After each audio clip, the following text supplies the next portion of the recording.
So you've done all the hard work. Your research is solid. Your ideas are brilliant. But, before you hit that submit button, there's one last step that can honestly make or break your grade: the presentation.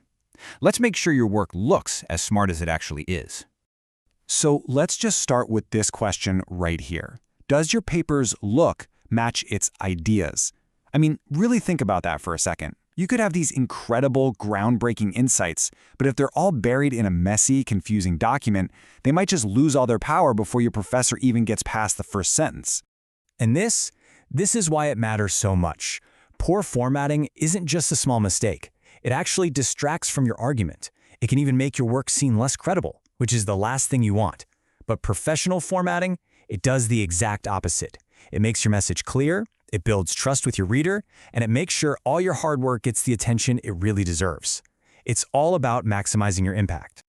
Okay, so where do we even begin? Let's start right at the beginning, with that all-important first impression. We're going to break down the front end of your assignment. Seriously, think of this part as the professional handshake of your entire paper.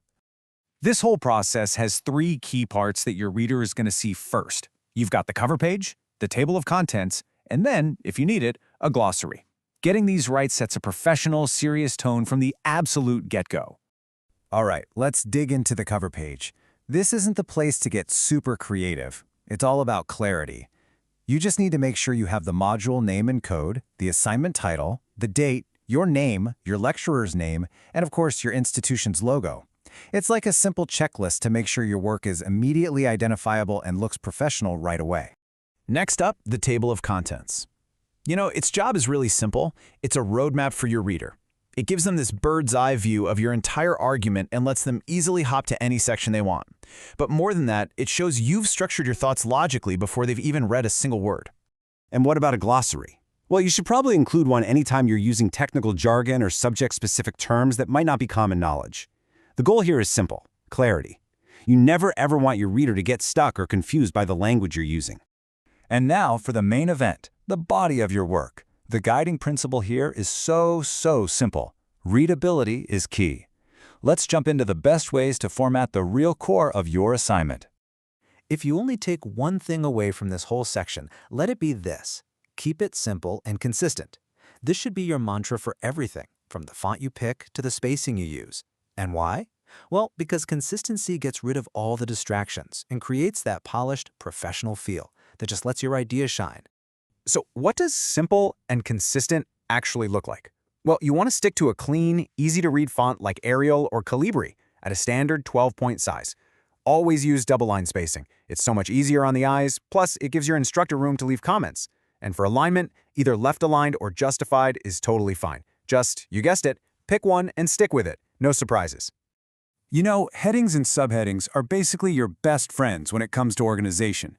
They aren't just labels, they're like structural signposts. They break up those huge blocks of text and guide your reader logically through your argument, which makes your ideas so much easier to follow. Okay, with the big picture formatting sorted, let's zoom in on some of the finer details. These are those little things that add another layer of structure and, this is important, academic integrity to your work. Lists are fantastic for highlighting key ideas, but the real secret is just consistency.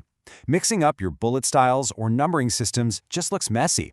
So pick one style for your bullet points, one system for your numbered lists, and use them throughout the whole document. It's a tiny detail that keeps your page looking clean and really organized. Headers and footers are another one of those professional touches. A pretty common way to do it is to put the assignment title in the header and then your name and the page number in the footer. But honestly, if you do nothing else, please include page numbers. They are absolutely non-negotiable for keeping a long document from becoming a confusing mess. Okay, now for a topic that goes way beyond just making things look good: referencing. This is all about academic integrity. Correct referencing is essential to avoid plagiarism. This isn't just some formatting rule. It's about being honest and giving credit where credit is due. So, what exactly is plagiarism? Well, it's the act of using someone else's work, their ideas, or their words without giving them proper credit through a citation. It is a really serious academic offense, which is why mastering your school's required referencing system is absolutely vital. And what if you're using data in tables or figures? The rule is super straightforward. Every single visual needs a clear numbered title, something like Figure 1. and you have to mention it in your main text. That's how you actually connect your visual data to your written analysis. We're so close. You've written, you've formatted, and you've referenced your work. Now we're at the finish line. Let's talk about that final check and the submission process itself. Before you even think about submitting, run through this final checklist. Is your writing tense consistent? Are all the pages numbered? Have you double-checked every single reference and citation? Are all your tables and figures labeled? And finally, and this is the one people always forget, have you actually read the specific submission instructions for this assignment? Every professor is different. Don't skip that step. And one final super practical piece of advice. Submit your work before the deadline. Trust me, technical glitches happen, websites crash. After putting in all this hard work, the very last thing you want is to lose points over something so easily avoidable. Just give yourself a buffer. In the end, it really all comes down to this one question. Is your work ready to make an impact? By focusing on both your incredible ideas and how you present them, you're not just submitting another assignment. You're delivering a professional document that gives your hard work the powerful showcase it truly deserves.